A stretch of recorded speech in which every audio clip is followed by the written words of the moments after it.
Círculo de Escritores Letra Fora da Gaveta de Ijuí incentiva a produção de livros de escritores locais.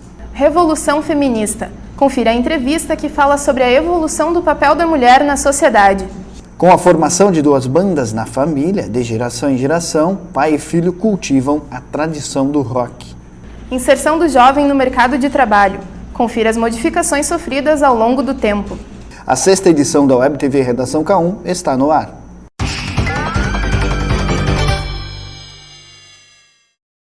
Para incentivar o hábito da leitura e principalmente o da escrita, foi criado em 2004 em Ijuí o Círculo de Escritores Letra Fora da Gaveta. Atualmente, cerca de 20 pessoas participam do Círculo de Escritores. Uma vez por mês, o grupo se reúne para debater sobre suas obras. Segundo dados do Instituto ProLivro, a média de livros que o brasileiro lê é de 1,85. Na pesquisa realizada em 2012, de acordo com o Levantamento Nacional, o número de brasileiros considerados leitores, aqueles que haviam lido ao menos uma obra nos 3 meses que antecederam a pesquisa, caiu de 95,6 milhões, 55% da população brasileira, em 2007, para 88,2 milhões, 50% em 2011. Para incentivar o hábito da leitura e principalmente o da escrita, foi criado em Ijuí o Círculo de Escritores Letra Fora da Gaveta. Foi fundado esse Círculo de Escritores no dia 5 de outubro de 2004, que completou agora então 9 anos de existência, né? E a partir dali nós começamos a ter participação na Feira do Livro. Marli Sierkiski, atual vice-presidente do Círculo de Escritores, fala de onde surgiu a motivação para a criação do grupo. Éramos um grupo de pessoas que gostávamos de escrever, e gostamos até hoje. Víamos à Feira do Livro e não encontrávamos os livros, alguns de nós já tínhamos livros editados. E um dia, chegando numa banca de livro, perguntamos onde estão os livros dos escritores de Ijuí. E a pessoa tirou de uma caixa debaixo da estante. Então isso nos fez, pelo menos a mim, refletir que a gente teria que se unir com as pessoas que gostam ou gostavam de escrever para formar um grupo e reivindicar o nosso espaço dentro da feira. Atualmente, cerca de 20 pessoas participam do Círculo de Escritores. E uma vez por mês, o grupo se reúne para debater sobre suas obras e sobre as participações em feiras. Ao longo da história, a mulher vem buscando espaço no mercado de trabalho. Durante o percurso, enfrentou dificuldades e ainda procura derrubar as barreiras quanto à questão de gênero. A história das mulheres é marcada pela submissão, violência e desvalorização. Essas práticas preconceituosas deram força e coragem para que elas lutassem pela igualdade. Existe um trabalho anônimo das mulheres, que os historiadores hoje estão recuperando, né? No sentido de mostrar como é que era a vida operária, como é que elas se organizavam, como é que faziam a resistência, como é que, digamos assim, lutavam pelos seus direitos, mas ao mesmo tempo tentavam mudar a família, né? As condições da família. Ou seja, elas não eram simplesmente mais mulheres do lar. Elas eram chefes de família. A realidade em que a mulher vive passou por grandes mudanças. Porém, mesmo com as transformações, elas ainda lutam contra o preconceito. O Conselho Nacional dos Direitos da Mulher, criado em 1985, promove políticas que eliminam a discriminação contra a mulher. Apesar das barreiras para conquistar seu espaço, grandes mulheres enfrentaram a sociedade, derrubaram fronteiras e conquistaram reconhecimento. E hoje, no Brasil, as mulheres representam 55% de todos os médicos. 55%, já são mais da metade dos médicos. Quem que poderia imaginar isto em 1900?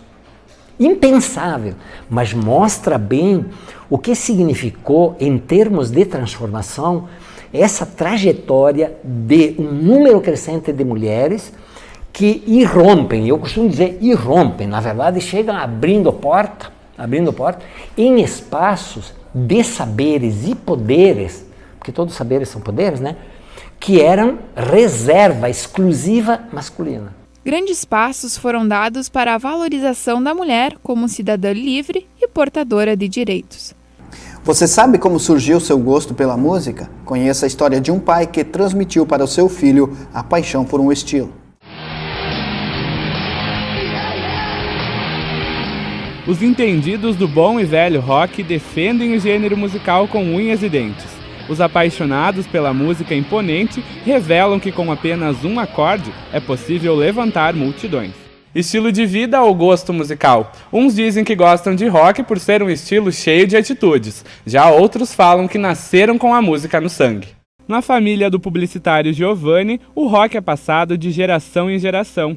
O jovem, desde criança, carrega o amor pelo estilo musical. Comecei a ouvir bastante e tocar com mais ou menos uns 8 anos de idade. Com o pai também músico, o publicitário diz ter escolhido o rock por influência familiar.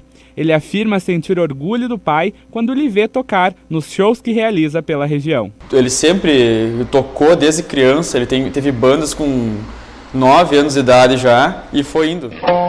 Desde seu nascimento, nos anos 40, nos Estados Unidos, o rock conquista fãs mundo afora. Em todas as festas de rock que dá, eu estou em todas, né?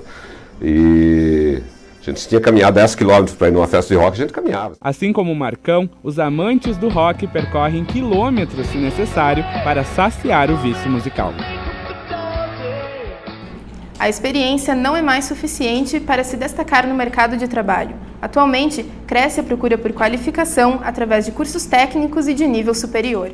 A qualificação é um dos quesitos mais exigidos para aqueles que desejam se inserir no mercado de trabalho, e oportunidades para isso não faltam. O governo federal, a cada ano, aumenta o número de bolsas em cursos técnicos e de nível superior. Além disso, as instituições estaduais de ensino no Rio Grande do Sul adotaram uma proposta que direciona, desde o ensino médio, os conteúdos de sala de aula ao ambiente profissional.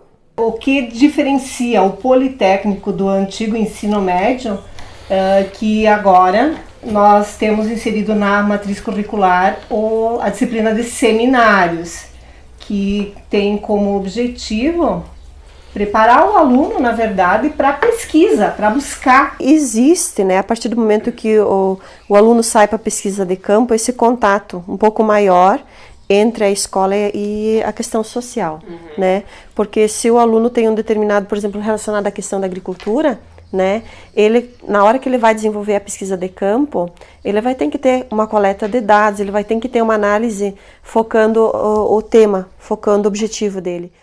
A relação entre escola e mercado de trabalho atualmente é muito próxima, mas nem sempre foi assim. O marceneiro Erwin Krupp, hoje com 84 anos, conta como foi seu início nesta profissão. Antes de meio-dia ia na aula, de tarde tinha que ajudar o pai, quando tinha serviço, mas era serviço leve de desmanchar caixa meu serviço era desmanchar caixa de carroça, era caixa de varão, lá, carroça de cavalo, então assim, caixa de carão, mas você usava a caixa de tábua como carroça de boi, você fazia alguma também, com duas caixas, para colher milho em espiga e trazer abóbora, lá você plantava muita abóbora, então com de 8 anos em diante de ajudar na ferraria, mas o pai não dizia nada, se eu tirava de pai, eu quero ir pescar, ele me deixava. Não é assim um escravo que tinha que diariamente completar horas, não. Os tempos realmente mudaram. Em áreas tradicionais como a agricultura, não bastam somente os ensinamentos repassados no ambiente familiar. Os produtores agora participam de capacitações que visam a melhora da gestão na propriedade. A nossa federação, a FETRAF-Sul, a qual nós pertencemos aí enquanto sindicato, enquanto organização, temos uma preocupação e daí a gente tem trabalhado cursos e também projetos, que nem o projeto Terra Solidária, um projeto que foi trabalhado 3 turmas aqui no município de Humaitá e ele traz um conhecimento assim muito grande na atuação do agricultor lá na sua propriedade, na organização, na gestão, formas alternativas de produção. As oportunidades existem e são muitas. Vai de cada um aproveitá-las ou não. A edição de hoje da Web TV Redação K1 fica por aqui. A partir de hoje, a nossa equipe faz uma pausa nas produções. Voltamos no início do próximo semestre, até 2014. Até lá!